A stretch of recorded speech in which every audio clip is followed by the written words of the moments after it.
Crash! The aluminum serving tray slammed against the hardwood floor of Anchor Point Bar with an ear-splitting clatter that made 80 military personnel simultaneously turn their heads.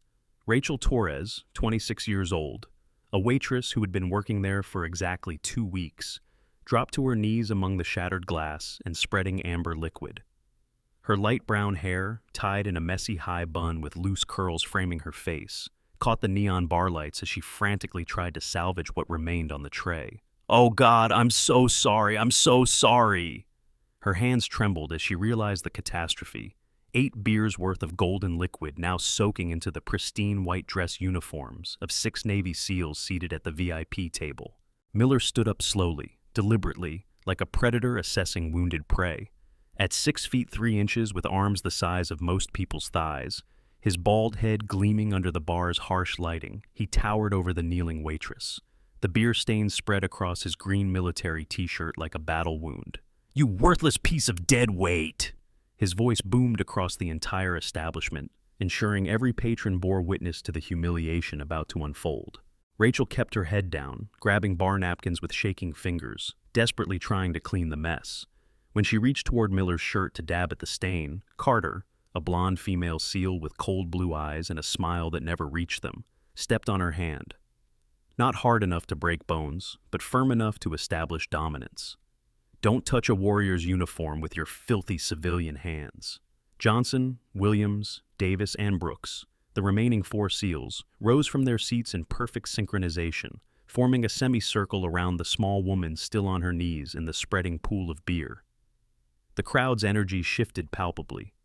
Phones emerged from pockets like weapons being drawn, screens illuminating eager faces ready to document whatever came next. Yet in the darkest corner of the establishment, 3 men in civilian clothes who'd been nursing their drinks in silence suddenly tensed. One of them, Admiral Morrison, though no one would know it from his faded jeans and polo shirt, narrowed his eyes at the way Rachel knelt. That posture, the weight distribution on her knees, the precise angle of her spine, the way her hands moved with methodical efficiency despite apparent panic. It was too perfect, too practiced for someone genuinely distressed. Miller grabbed a handful of napkins and threw them at Rachel's face. "Clean it up better, deadweight. That's all you're good for anyway. Cleaning up after real warriors do real work." The crowd laughed, some genuine, some nervous, but all of it feeding the growing tension in the room. Rachel silently picked up each napkin, her gray t-shirt already damp with spilled beer, and continued cleaning. Her movements remained steady, controlled, almost meditative in their precision. If watching a young woman being surrounded and humiliated by 6 elite warriors makes your blood boil, don't miss what happens next. Hit that like button right now to support the strong women who hide their true power. Subscribe to the channel and hit the thanks button below. Your support helps me continue telling stories about quiet heroes walking among us. Because sometimes, the most dangerous person is the one who looks the weakest. Williams, a contractor with shoulders wide enough to fill a door frame, kicked the serving tray further away with his boot. "Look at her, crawling around like she belongs on the floor. Hey, sweetheart, maybe you should find a job you're actually qualified for. I hear the gas station down the street needs someone to mop their bathrooms." Rachel's hand paused for exactly 1.3 seconds, so brief that only someone specifically watching for micro-expressions would notice. Then she continued cleaning, her breathing remaining steady despite the degradation.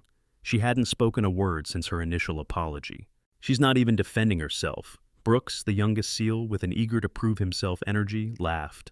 "What's wrong, princess? Cat got your tongue? Or are you just used to being on your knees?" The implication hung heavy in the air. Several patrons shifted uncomfortably, but no one intervened.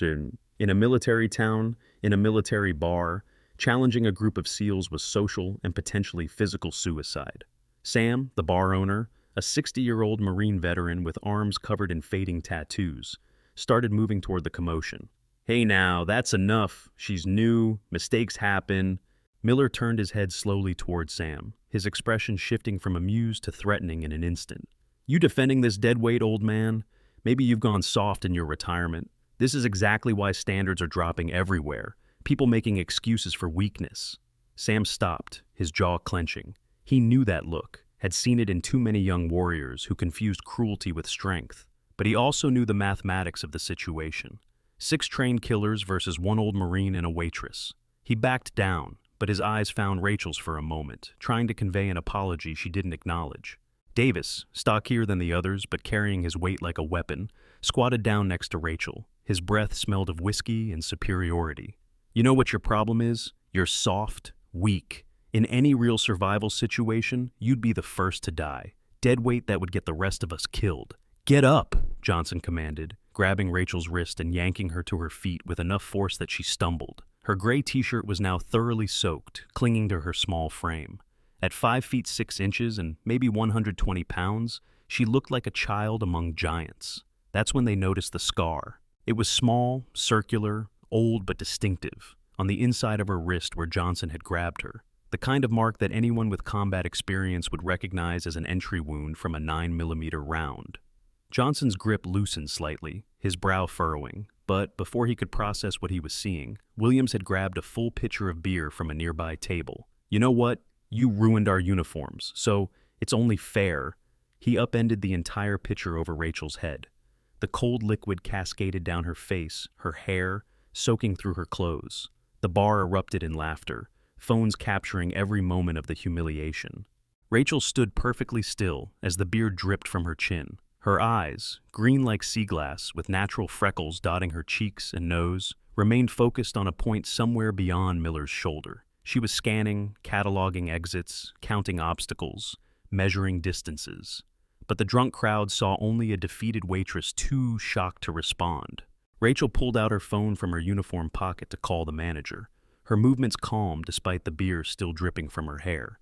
The device was wrapped in a military-grade shock-resistant case, its sapphire-reinforced screen capable of withstanding battlefield-level impacts. The integrated satellite encryption technology enabled secure data transmission even in remote areas, while the specialized lithium battery could operate continuously for 72 hours under the harshest conditions. She typed a quick message, then slipped it back into her pocket. "Aw, calling mommy for help?" Carter mocked, stepping closer. "Or maybe a boyfriend to come save you? Though I doubt anyone would date something as pathetic as you." Miller crossed his massive arms over his chest. "Here's what's going to happen, deadweight. You're going to get on your knees, apologize to each of us individually, and then you are going to personally serve us free drinks all night. Your special services, if you know what I mean." "No." It was the first word Rachel had spoken since her initial apology, and it carried a weight that made the laughter die in several throats. Her voice was steady, calm, without a trace of fear or anger. Miller blinked, genuinely surprised. "What did you just say?" "I said no." Rachel's posture shifted minutely, her weight redistributing from her heels to the balls of her feet, her shoulders squaring almost imperceptibly. Anyone trained in combat sports would recognize the subtle transition from passive to ready. Carter stepped forward and slapped Rachel across the face. The sound cracked through the bar like a gunshot. Rachel's head turned with the blow, but she didn't stagger, didn't cry out. When she turned back, a thin line of blood traced from the corner of her mouth, where Carter's ring had caught her lip. "You don't say no to us," Carter hissed. "We're the ones who keep this country safe. We're the ones who matter. You're nothing. Nothing." The 3 men in the corner exchanged glances. General Thompson, in a Hawaiian shirt that did nothing to hide his military bearing, whispered something to CIA Director Hayes. Admiral Morrison hadn't moved, but his hand had shifted to his pocket, where his encrypted phone was already transmitting. Master Chief Fletcher, sitting alone in a booth, nursing his whiskey, had gone completely still.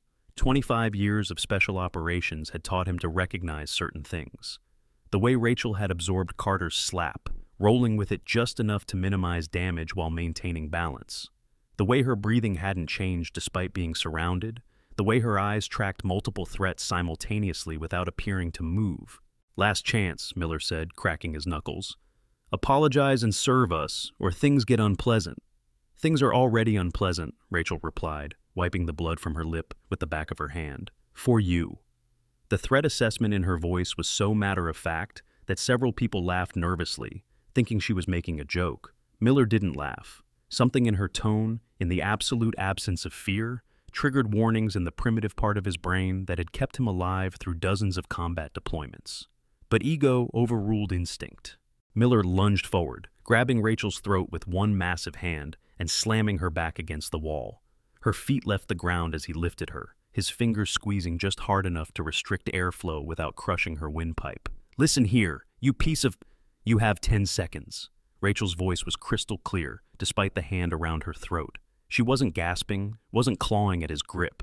Her hands hung loosely at her sides, her eyes locked on his with an intensity that made him unconsciously loosen his grip. 10 seconds for what? Miller snarled, pressing harder, trying to reassert dominance. 9. Rachel's lips curved into something that wasn't quite a smile. 8. You threatening me? Me? Miller's face flushed red with rage. The veins in his neck bulged as he squeezed harder. I could snap your neck like a twig. 7. Her voice hadn't changed. If anything, she seemed calmer. 6. The lights in the bar flickered. Just for a moment, barely noticeable, but every piece of electronic equipment seemed to hiccup simultaneously. The music skipped, the TV screens flashed static, and every single phone in the establishment, all 80 plus of them, suddenly displayed the same message. Classified. Eyes only. Miller's eyes widened, his grip loosening slightly as he tried to process what was happening. What the— 5. Rachel's eyes never left his. 4. That's when the laser dots appeared.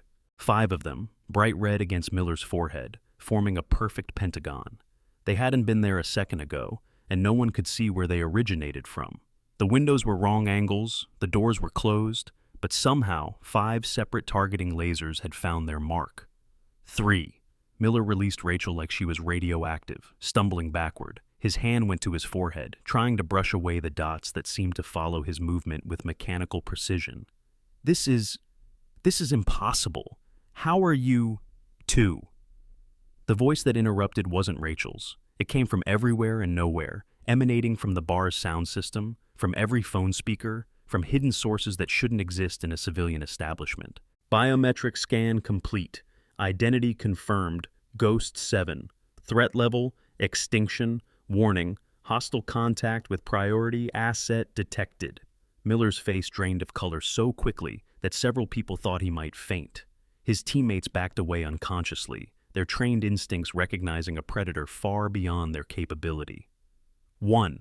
Rachel straightened her soaking wet t-shirt with deliberate calm. The beer still dripped from her hair, blood still traced her lip, but something fundamental had changed in her bearing. The mask of the helpless waitress was slipping, revealing something altogether more dangerous underneath. You catch the unusual details in Rachel's responses? The perfect calm despite being choked? Comment below if you can guess who she really is. Veterans watching this will definitely recognize these signs. Share this story right now. Your friends won't believe what's about to happen. The AI voice continued its emotionless announcement. Initiating protective protocol. Satellite targeting locked. 5 operators on standby. Awaiting authorization from Ghost 7. Every military person in the bar had gone rigid. The term Ghost 7 wasn't classified. It was beyond classified. It existed in the realm of myths and rumors, whispered about in the deepest black sites, where even acknowledging certain operations could end careers. Colonel Matthews, who'd been silent at the bar, slowly stood up and without a word, snapped to attention. The gesture was so unexpected, so formal in the casual environment that it created a ripple effect. Other veterans in the crowd began standing, their bodies responding to trained instinct before their minds could process why. This is fake, Johnson stammered, but his voice cracked like a teenager's. This has to be some kind of— Mr. Johnson, the AI voice interrupted, and hearing his name from the mysterious system made him flinch. Born March 15th, 1991 in Austin, Texas. Navy SEAL, Team 4. 2 Bronze Stars, 1 Purple Heart. Current blood alcohol level 0.09. Your wife Jennifer is currently at home with your 3-year-old daughter Emma. Would you like me to continue? Johnson's mouth opened and closed like a fish out of water. The information was accurate, terrifyingly, impossibly accurate. Mr. Williams, the voice continued relentlessly, private military contractor, Blackwater subsidiary, discharged from Marines for excessive force incidents in Iraq, currently under investigation for— Shut it off, Williams roared, his face purple with rage and fear. Whatever this is, shut it off. Rachel tilted her head slightly, considering. Stand down, Overwatch. Authorization Ghost 77 Tango. The laser dots disappeared instantly. The phones returned to their normal screens. The omnipresent voice fell silent, but the damage was done. Everyone in the bar now knew they were dealing with something far beyond a simple waitress. "You're not military," Hayes said, pushing through the crowd. It wasn't a question. Despite his civilian clothes, his bearing screamed intelligence operative. Military doesn't have this kind of tech integration. You're something else, something that's not supposed to exist. Rachel didn't respond. She bent down and began picking up the broken glass from the floor, her movements returning to the mundane task as if the last 2 minutes hadn't happened. But now everyone could see what they'd missed before, the perfect economy of motion, the way she never put herself in a vulnerable position, the hyper-awareness that kept every potential threat in her peripheral vision. In the chaos, the bar's security system had been automatically triggered. The 8K resolution cameras with integrated AI facial recognition, military-grade technology that normally ran silent background checks, suddenly went into overdrive. The system, with its government-level encrypted cloud backup, began recording everything with a detail that would prove impossible to delete or edit. Every micro-expression, every subtle movement, every word was being preserved in crystalline clarity. Miller, trying to salvage some authority, stepped forward again but maintained a careful distance. "I don't care what kind of tech support you have. You're still just one little girl against 6 trained operators." "Actually," Rachel said quietly, still cleaning glass, "I'm not." The front door of Anchor Point Bar opened with a subtle chime that somehow carried more weight than it should. 3 men walked in, and while they wore civilian clothes, jeans, t-shirts, baseball caps, their synchronized movement screamed military precision. They spread out immediately, taking tactical positions that covered every angle of the room. But it was the 4th figure who made every head turn. He stood in the doorway like he owned not just the bar, but the entire world within it. 6 feet 4 inches of controlled power, with gray hair that suggested age but a build that suggested he could still break anyone in the room without breaking a sweat. His face was carved from granite, all hard angles and old scars, with eyes that had seen too much and judged it all. Admiral Morrison in the corner whispered, "No, it can't be." General Thompson actually took a step backward. CIA Director Hayes pulled out his phone, his fingers flying over the screen in what looked like panic. The man in the doorway surveyed the scene, Rachel on her knees surrounded by broken glass, the 6 SEALs arrayed like confused predators, the crowd of witnesses with their phones still recording. His expression didn't change, but the temperature in the room seemed to drop 10 degrees. "Gentlemen," he said, and his voice carried the kind of authority that made even civilians want to salute. "I believe you've been harassing my asset." Miller, to his credit, tried to stand his ground. "Who the hell are you supposed to be?" The man smiled. It was not a pleasant expression. "Someone you should have hoped never to meet. General Patterson, Joint Special Operations Command, retired, officially, unofficially." He pulled out a phone that looked normal until you noticed the extra security features, the hardened case, the telltale signs of military encryption. Still very much active. He held up the phone, showing a screen none of them could read from that distance. "This is interesting. 6 Navy SEALs assault a civilian in a public establishment. Said civilian happens to be under the protection of a classification so far above your pay grade that just knowing about it requires presidential approval." "She's just a waitress," Carter protested, but her voice had lost all its earlier confidence. "We didn't assault anyone. We were just..." "Just what, Lieutenant Carter?" Patterson's use of her rank made her flinch. "Just physically assaulting someone? Just humiliating them for your entertainment? Just threatening sexual services from a civilian? Because that's what my operators outside just reported. That's what the satellite footage will show. That's what..." "Oh, roughly 83 phone cameras recorded." Brooks, the youngest and perhaps smartest, had gone pale. "Operators? Satellites? For a bar fight?" Patterson's smile widened, showing teeth. "Son, you have no idea what you've stumbled into. This isn't a bar fight. This is you attacking a national asset worth more than your entire team combined. This is you threatening someone whose safety is guaranteed by protocols you don't have clearance to know exist." Rachel stood up slowly, glass crunching under her feet. She looked small next to Patterson, dwarfed by his presence, but something in their positioning suggested he was deferring to her, not the other way around. "Ghost 7, Patterson said formally. "Are you injured?" "Negative, sir." Her transformation was subtle but complete. The scattered waitress was gone, replaced by someone who stood with military precision despite the beer still dripping from her hair. "Situation remains contained." Contained. Patterson looked around the bar, at the phone still recording, at the crowd of stunned witnesses. Your definition of contained remains as interesting as ever. Miller's ego finally overrode his survival instincts. This is nonsense. Complete nonsense. She's nobody. Nobody. I don't care what kind of show you're putting on. He reached for Rachel again. The next 3.8 seconds would be replayed on phones, analyzed on military forums, and discussed in classified briefings for years to come. Miller's hand never made contact. Rachel moved like water, flowing around his grab with a grace that seemed to defy physics. Her palm struck his solar plexus with surgical precision, driving the air from his lungs. As he doubled over, her knee came up, stopping a millimeter from his nose. A warning rather than a strike. Her elbow found the nerve cluster in his shoulder, and his entire right arm went numb. A sweep of her leg, and 240 pounds of Navy SEAL hit the floor with a sound like thunder. Carter reacted on instinct, throwing a punch that would have knocked out most people. Rachel didn't block it. She simply wasn't there when it arrived. She'd shifted minutely, letting Carter's momentum carry her forward, then applied pressure to 2 points on her neck. Carter's eyes rolled back, and she crumpled unconscious before she even knew she'd been touched. Johnson and Williams attacked simultaneously from opposite sides. Rachel dropped below their strikes, her leg sweeping in a circle that took Johnson's feet out from under him. As he fell, she rose, using his descending body as leverage to drive an elbow into Williams's ribs. The contractor wheezed and stumbled backward, directly into Davis, who was moving to flank. Brooks, seeing his teammates falling like dominoes, made the smart choice and backed away, hands raised. But the damage was done. In less than 4 seconds, 5 of the 6 SEALs were on the ground in various states of consciousness and pain, taken down by a woman who weighed half what any of them did. Rachel stood in the center of the carnage, not even breathing hard. The beer still dripped from her hair. The blood still marked her lip. But now everyone could see what they'd missed. She was exactly where she wanted to be, had been in control from the moment they'd surrounded her. The bar had gone completely silent except for the classic rock still playing incongruously from the speakers and the groans of the fallen SEALs.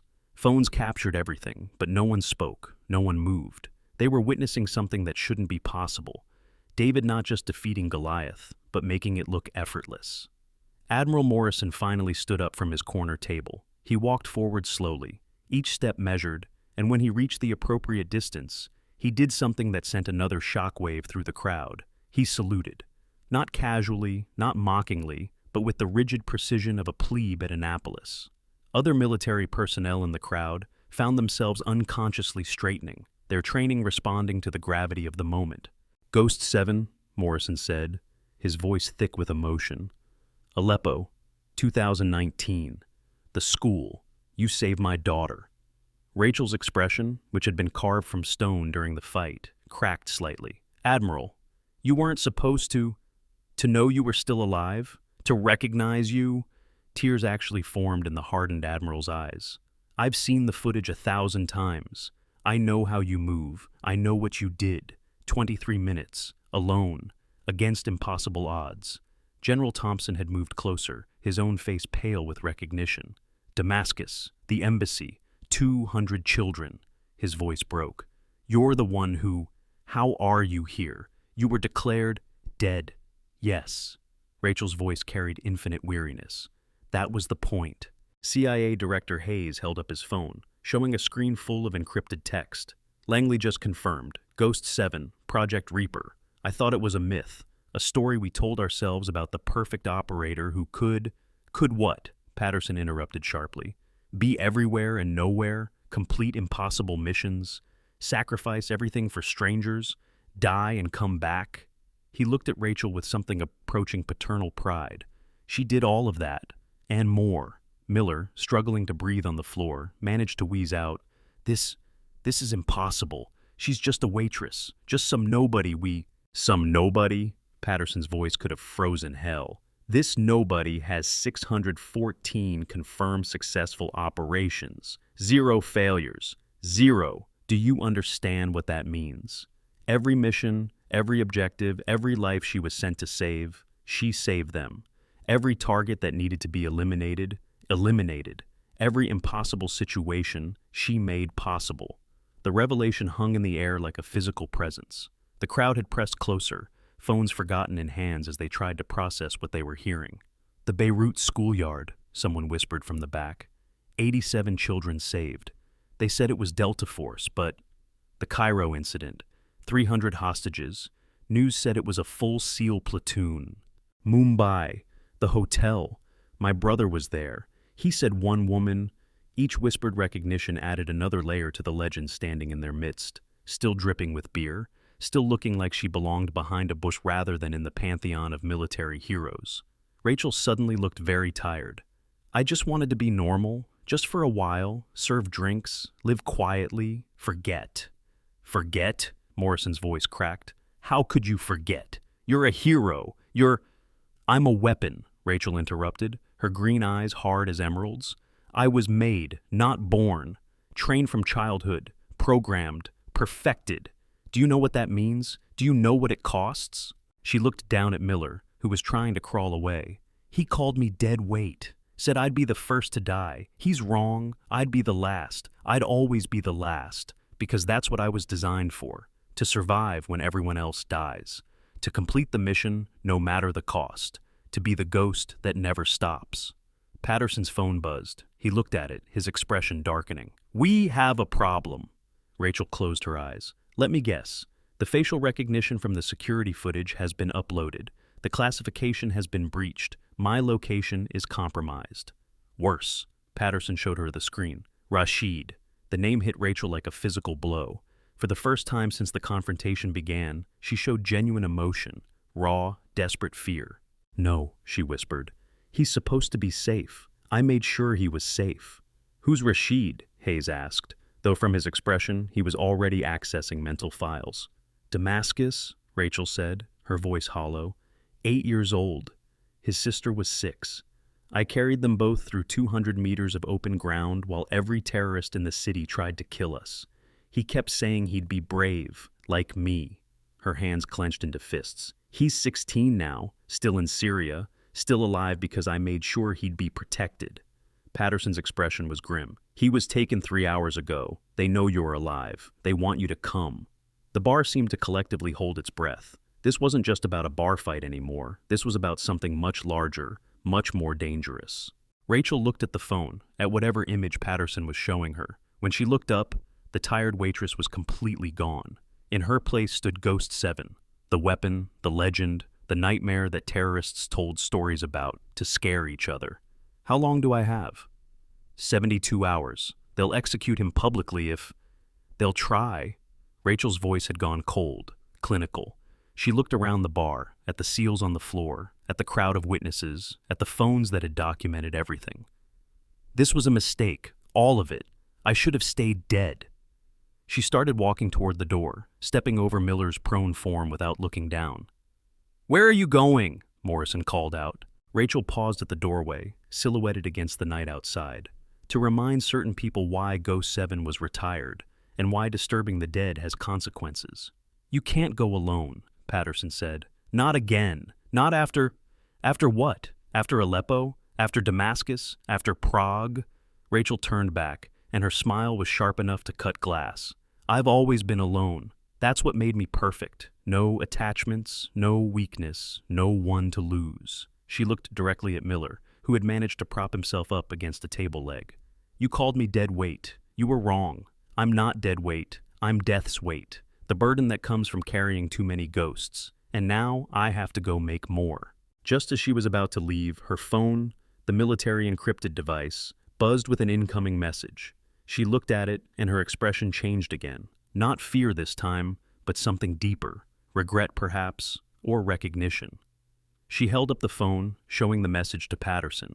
Even from across the room, people could see it was in Arabic, but it was Patterson's reaction that told the real story. He went white as a sheet. That's not possible, he breathed. He's dead. We confirmed he was dead. Apparently not. Rachel pocketed the phone. The message is from Khalid al-Rashidi, the architect, the one who designed your program, Patterson finished. The one who made you what you are. The implications of that statement rippled through the military personnel present like an electric shock. The architect was a legend among legends, a figure from the darkest chapters of Black Operations history. Rachel looked around the bar one more time, taking in the faces, the cameras, the whole impossible scene. You want to know the truth about Ghost 7? About Project Reaper? It's simple. They took children, orphans, the unwanted, the forgotten, and they made us into weapons. Perfect, unfeeling, unstoppable weapons. She pulled down the collar of her beer-soaked t-shirt just enough to reveal part of a tattoo on her shoulder.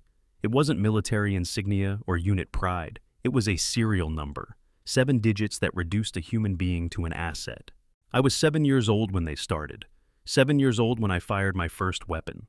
7 years old when I learned that crying meant punishment and emotion meant weakness. By the time I was 14, I'd killed more people than most soldiers do in their entire careers. By 18, I was their perfect creation.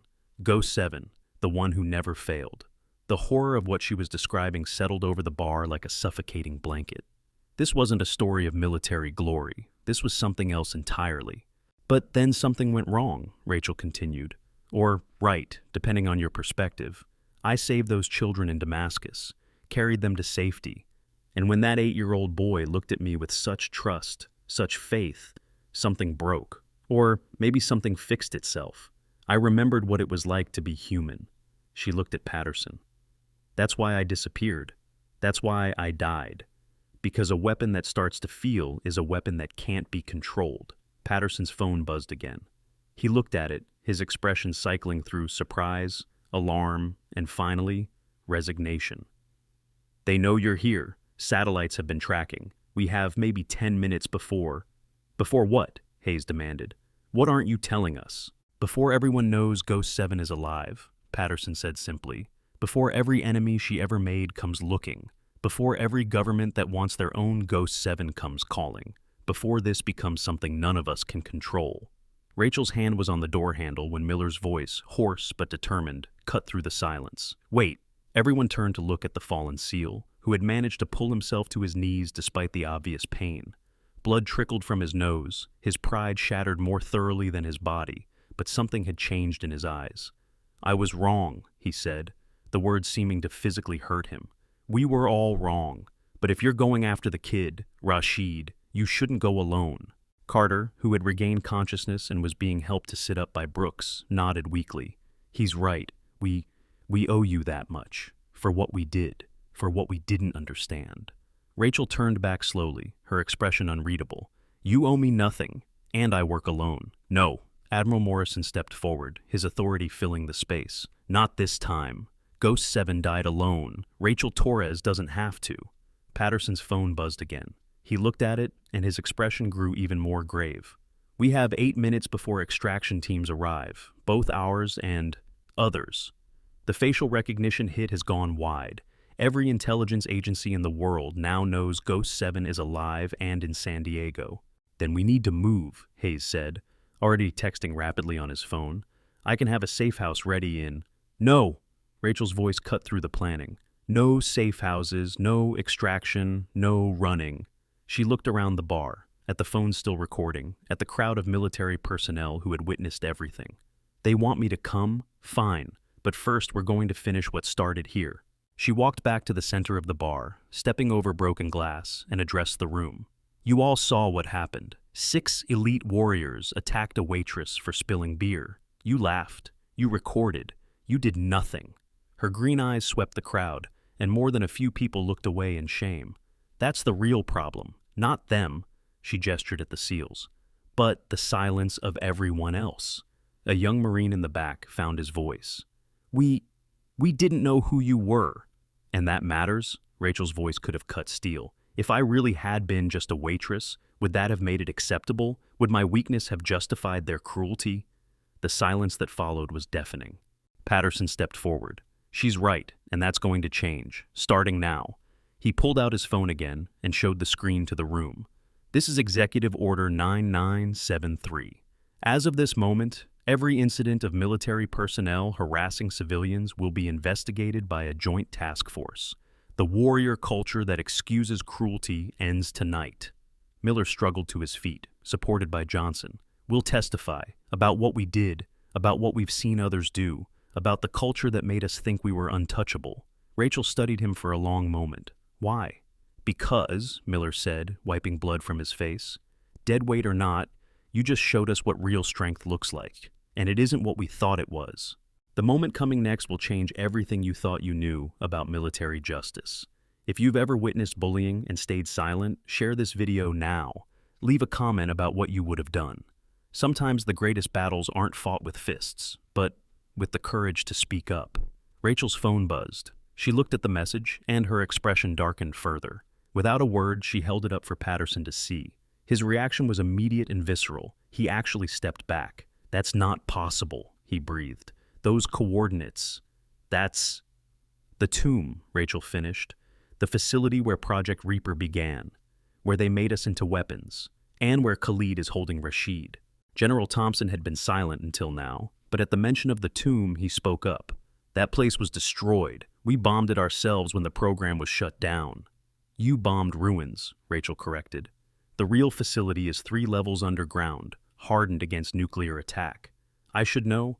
I spent 11 years of my life there." Hayes was rapidly typing on his phone. "I'm mobilizing assets. We can have a full strike team ready in..." "No," Rachel's voice was firm. "This is personal. Khalid doesn't want to restart the program. He wants me, the last success, the one that got away." "Then it's a trap," Morrison said. "You can't seriously be considering..." "Of course it's a trap." Rachel's smile was sharp as a blade. "But he's forgetting something important. I'm not the 7-year-old girl he broke and rebuilt. I'm what he made me into. And that was his first mistake." She looked around the bar one more time. "You want to know what Ghost 7 really means? It's not about being a perfect weapon. It's about being a ghost. Something that shouldn't exist but does. Something that haunts the people who created it. And now, I'm going to show Khalid what it means to be haunted."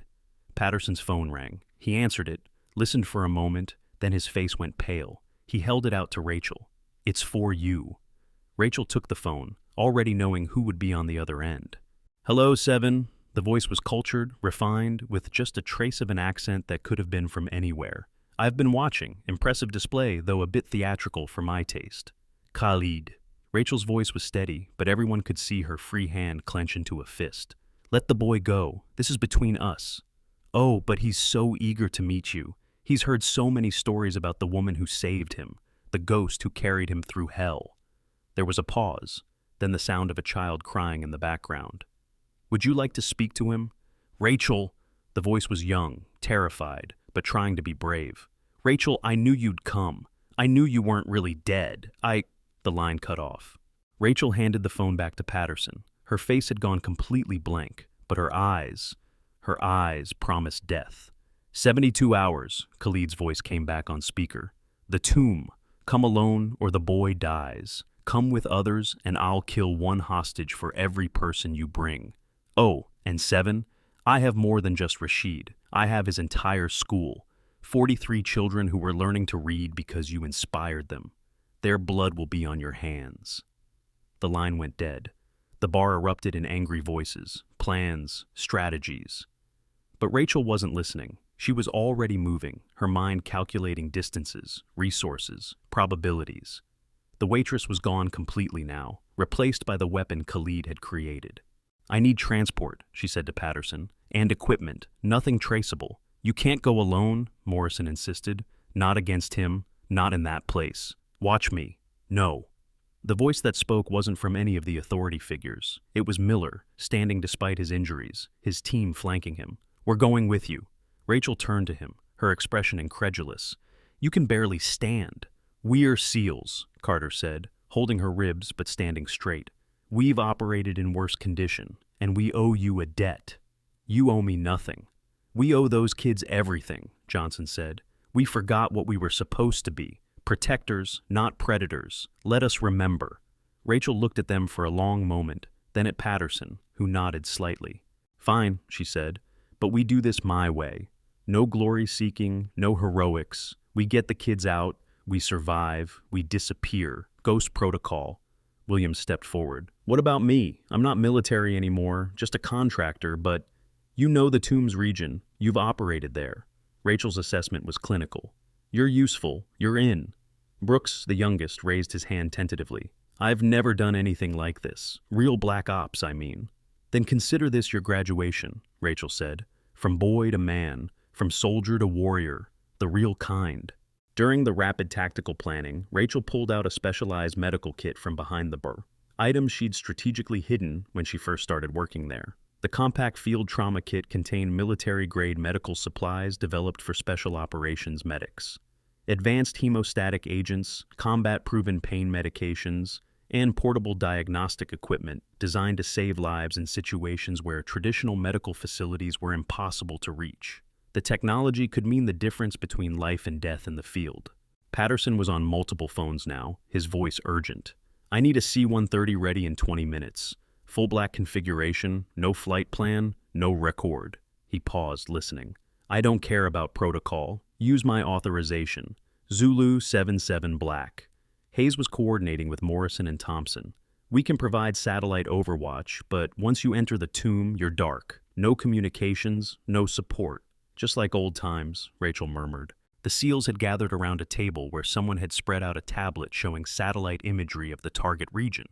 Despite their injuries, their professionalism had returned. They were planning entry points, discussing tactics, becoming the warriors they were trained to be rather than the bullies they'd allowed themselves to become.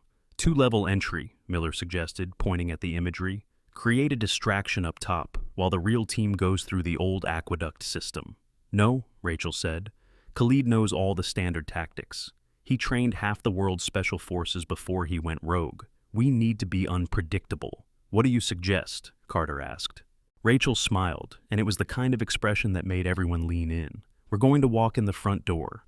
The protests were immediate and loud, but Rachel raised her hand for silence. "Khalid expects Ghost 7, the perfect weapon. Silent, deadly, invisible. So, we give him something else. We give him chaos." She looked at the team. "You 6 are going to be the loudest, most obvious assault team in history. Every alarm, every defense, every guard, you're going to trigger them all. While Khalid is dealing with you, I'll do what I do best." "Which is?" Brooks asked. "Disappear." Attention viewers, the next segment contains critical information about military operations and rescue tactics. If you're interested in how real special operations work, hit subscribe now and ring the notification bell. These aren't Hollywood tactics. This is how lives are actually saved in impossible situations. 20 minutes later, they were boarding an unmarked aircraft at a private field outside San Diego. The SEALs had been given basic medical treatment and supplied with gear from some mysterious source that Patterson wouldn't identify. Rachel had changed into black tactical gear that seemed to absorb light, making her blend into shadows even in the bright hangar lights. As they strapped in for takeoff, Miller sat across from Rachel. "Can I ask you something?" She nodded. "All those missions, all those people you saved, how did you do it? How did you keep going when everyone else would have quit?" Rachel was quiet for a long moment. "You called me dead weight. In a way, you were right. I carry the weight of every person I couldn't save, every choice I had to make, every life I had to take. That weight should have crushed me. But instead, I learned to use it, to let it anchor me when everything else was chaos. And the kids, like Rashid, they're the counterweight, the proof that sometimes the mission is worth the cost, that even weapons can choose to protect rather than destroy." The flight to the target zone took 14 hours. During that time, the team refined their plan, checked equipment, and tried to rest. Rachel sat apart, her eyes closed but clearly not sleeping. She was preparing, running through scenarios, calculating probabilities. With 6 hours to the deadline, they approached the drop zone. The tomb was located in a disputed region where 3 countries claimed authority, but none actually controlled anything. It was perfect for a black site. No oversight, no law, no witnesses. Patterson's voice came over the intercom. 2 minutes to drop. Remember, once you're on the ground, we can't help you. Officially, you don't exist. This mission never happened. Just another day at the office, Williams muttered, checking his rifle for the 10th time. They jumped at 25,000 feet, high enough that no ground radar would detect them. The descent was silent except for the wind, 7 dark shapes falling through darker sky. Rachel led the way, her movements precise even in freefall, guiding them toward a landing zone she'd selected from memory rather than maps. They hit the ground running, literally. No time to properly pack chutes, no time for careful reconnaissance. They had 47 minutes until Khalid's deadline. The tomb sat in a valley between 3 mountains, looking like nothing more than abandoned ruins from above. But Rachel knew better. She'd lived those ruins, trained in them, been broken and rebuilt in them. "Remember," she said as they approached, "you're the distraction. Make noise, cause chaos, but don't die. These aren't regular guards. They're Khalid's personal army, trained killers just like me." "Encouraging," Brooks said, his young face pale but determined. "You wanted to be a real warrior," Rachel reminded him. "This is what it looks like, not bullying waitresses in bars, but facing death to save children." They reached the perimeter. As promised, Rachel walked directly toward the main entrance, a rusted gate that looked like it hadn't been opened in decades. The SEALs spread out behind her, weapons ready. "Khalid!" Rachel shouted. "I'm here! Your ghost has come home!" For a moment, nothing happened. Then every light in the valley blazed to life, turning night into harsh day. Speakers hidden throughout the ruins crackled to life. "Welcome home, Seven. I see you brought friends despite my warning." "They're not here for you," Rachel said. "They're here for the children. Let them go, and you can have me." "Oh, but I already have you. You're standing exactly where I want you." The ground beneath their feet suddenly gave way. Not completely, just enough to reveal that the entire approach was a carefully constructed trap. Metal grates, pressure plates, enough explosives to turn them all into mist. "However," Khalid continued, "I'm curious about your new friends, the ones who were so cruel to you earlier. Why would you bring them?" "Because," Rachel said, her hand resting on a detonator she'd pulled from her vest, "they're going to destroy everything you built here. Every laboratory, every training room, every torture chamber where you made children into weapons. And while they're doing that, while you're trying to stop them, I'm gonna find you. You're standing on enough explosives to crater this entire valley." "I know," Rachel smiled.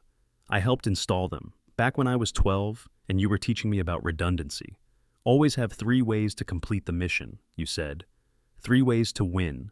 3 ways to die." She held up the detonator. "This is way number 1. The silence stretched taut. Then Khalid laughed, a sound like breaking glass. "You always were my favorite. Very well. The game begins. You have 30 minutes before I start killing children. 1 every 5 minutes after that. Your friends may enter through the north gate. You, my dear Seven, will come through the front, alone." The metal grates retracted, the pressure plates deactivated. The path was clear, but everyone knew it was just another layer of the trap. Miller stepped forward. "We can't let you go alone." "You have your mission," Rachel said. "Find the children. Get them out. Whatever you hear, whatever you see, don't come for me. I'm already dead. I've been dead for 3 years, but those kids still have a chance to live." She started walking toward the main entrance, each step measured and deliberate. Behind her, the SEALs moved toward their designated entry point, weapons ready, knowing they were probably walking to their deaths. The front entrance was a massive steel door that looked rusted and ancient, but when Rachel placed her hand on a hidden scanner, it read her palm print and silently swung open. The technology was cutting edge, hidden behind deliberate decay. Inside, the tomb was exactly as she remembered, sterile white corridors that branched like a maze, each one identical to the others, designed to disorient, to break down spatial awareness, to make escape impossible. But Rachel had lived here for 11 years. She knew every turn, every door, every hidden camera. She moved through the facility like the ghost she was named for, avoiding the obvious routes, taking maintenance passages and ventilation shafts that Khalid might have forgotten she knew about. Behind her, she could hear the SEALs engaging. Gunfire echoed through the facility. Explosions shook the walls. They were doing their job, being loud, obvious, impossible to ignore. She found the first group of children in a training room she remembered too well. 20 of them, aged between 6 and 10, huddled in a corner. They looked up at her, with eyes that held too much knowledge for their years. "I'm here to get you out," she said softly. One boy, maybe 8, looked at her suspiciously. "How do we know you're not another test?" Smart kid. Khalid would have trained them to trust no one. Rachel pulled up her sleeve, showing the serial number tattoo. "Because I survived the tests, all of them. And now I'm going to make sure you don't have to." She led them through the passages, moving quickly but carefully. Every corner could hide a trap. Every door could seal their fate. But her muscle memory was perfect. 11 years of navigating these halls encoded in her bones. She got them to an emergency exit, one that connected to old mining tunnels. "Follow this path," she told them. "Don't stop. Don't look back. Don't come back for anyone. There are soldiers outside who will help you. American soldiers. Trust them." "What about the others?" a girl asked. There are more kids. Rashid is... I'll find them, Rachel promised. Now go. They ran, their small feet echoing in the tunnels. Rachel turned back into the facility, moving deeper, following instincts that told her exactly where Khalid would be holding his prize. She found the second group in the medical wing, older children, teenagers who'd been partially through the program. They were harder to convince, more suspicious, but when she started speaking in the coded language that only Khalid's trainees would know, they followed. 23 more children saved. 23 more ghosts that would haunt Khalid's ambitions. The gunfire was getting closer. The SEALs were pushing in, room by room, their assault precise despite the chaos. She could hear Miller's voice on someone's radio, coordinating movements, adapting to the facility's defenses. Finally, she reached the heart of the tomb, Khalid's personal laboratory. The place where he'd spent years perfecting his techniques for breaking and rebuilding human beings. The door was open, inviting. She entered. Rashid was there, suspended in the center of the room by chains that kept him just off the ground. He was older than she remembered, 16 now, but his eyes still held that same trust that had broken something in her 8 years ago. Rachel! He tried to reach for her, but the chains held him fast. I knew you'd come. Touching. Khalid stepped out from behind a bank of monitors. He was older too, his hair white now, his face lined, but his eyes were as cold and calculating as ever. The weapon returns to save her weakness. He was holding a gun, but Rachel could see the real trap. The room was lined with explosives, all connected to a dead man's switch in his other hand. You let him go, and I stay, Rachel said. That was always the deal. Oh, but you'll stay regardless. You see, Seven, I've learned from my mistakes. You developed emotions, connections, humanity, flaws in my perfect weapon. But with you here, I can study what went wrong. I can perfect the next generation. There won't be a next generation. No? I have 43 children here, raw material, and with your genetic markers, your training protocols, I can make an army of Ghost Sevens. Imagine it. Perfect weapons, without your unfortunate conscience. Rachel took a step forward. You're forgetting something. What's that? I'm not Seven anymore. I'm Rachel Torres. I'm a waitress who serves beer to rude customers. I'm a woman who chose to feel rather than just function. I'm human, Khalid, the one thing you never wanted me to be. She moved, not toward him, but to Rashid, her hands finding the locks on his chains. They were biometric, keyed to Khalid's DNA, but she'd learned every override, every weakness. The chains fell away. Khalid raised his gun. Stop, or I'll... The wall exploded, not from explosives, but from 6 Navy SEALs breaching simultaneously. They poured into the room, weapons trained on Khalid, their faces grim with determination. You were told to save the children, Rachel said without looking at them. We did, Miller replied. All of them. 42 kids, safe and evacuating. This one makes 43. But you were supposed to abandon you? Carter stepped forward, keeping her weapon on Khalid. To let you sacrifice yourself again? No. That's not what real warriors do. Real warriors don't leave anyone behind. Khalid laughed. Touching, but you're forgetting the dead man's switch.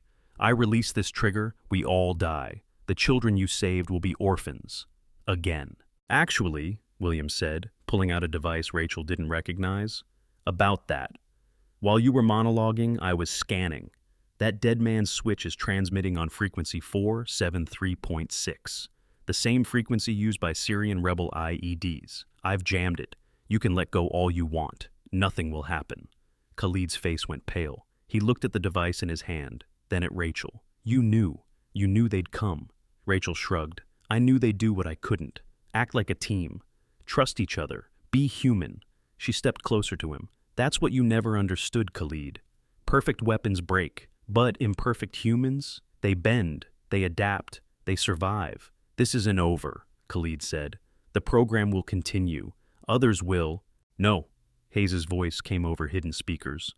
They won't. We've been monitoring everything. Every word, every confession, every piece of evidence about illegal human experimentation.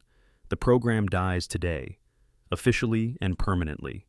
Khalid looked around the room, at his life's work crumbling, at the weapon he had created standing free before him. You've destroyed everything. No, Rachel said quietly. I've saved everything that mattered. The children, the future, the choice to be more than what we were made to be. Miller and Johnson moved in, restraining Khalid with zip ties. The old man didn't resist, seeming to age decades in seconds. His empire, built on the bodies and minds of children, had collapsed in less than 30 minutes. As they led him away, he looked back at Rachel one last time. "You were perfect, my greatest success." "I was never yours," Rachel replied. "Even when I was 7, some part of me was always Rachel, the part you couldn't break, the part that remembered how to hope." Rashid threw his arms around her, crying into her shoulder. "I knew you weren't dead. I told everyone. The ghost who saved us couldn't die." "Ghosts are already dead," Rachel said, holding him tight. "But sometimes they get a second chance to live." They evacuated quickly, professionally. The SEALs moved like the elite soldiers they were, but there was something different now. A humility, perhaps, an understanding of what real strength looked like. As the helicopters lifted off, the tomb burning behind them from charges Williams had set, Brooks asked, "What happens now? To the kids? To the program? To you?"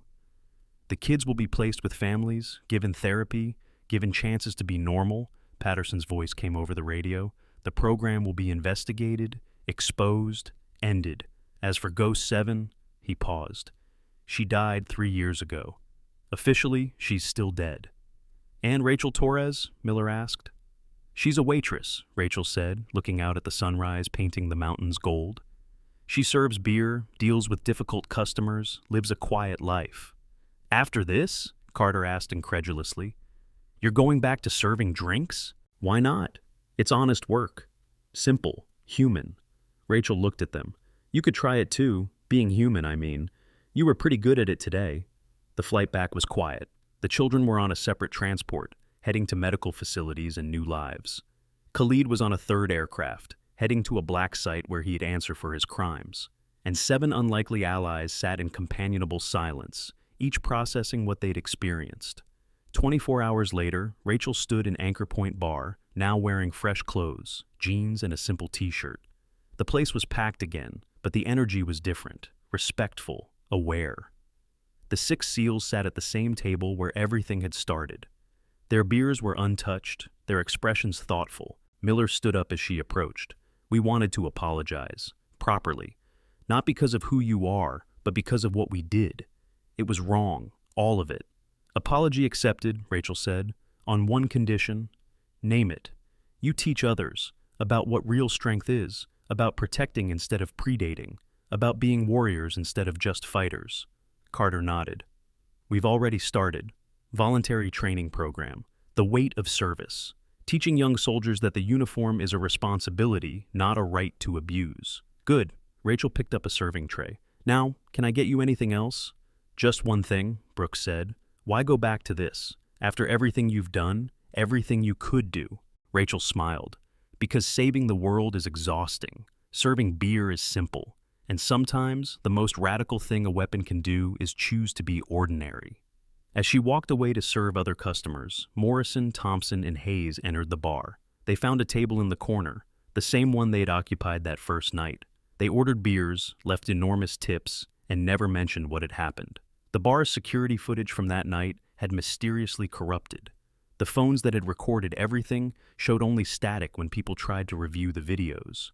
The story became legend. Whispered about, but never confirmed. Ghost 7 remained dead. Rachel Torres remained a waitress. But late at night, when the bar was closed and Rachel was alone, she would sometimes get encrypted messages. Children saved from trafficking, hostages rescued from impossible situations, terrorists finding their operations mysteriously sabotaged.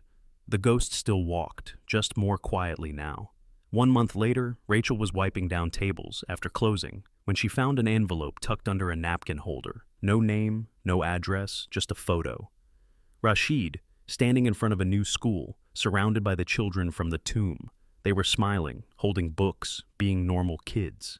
On the back, in Rashid's handwriting, careful cursive letters that spoke of hours spent practicing, of determination to master something as simple and profound as written communication, were words that cut straight through to Rachel's core.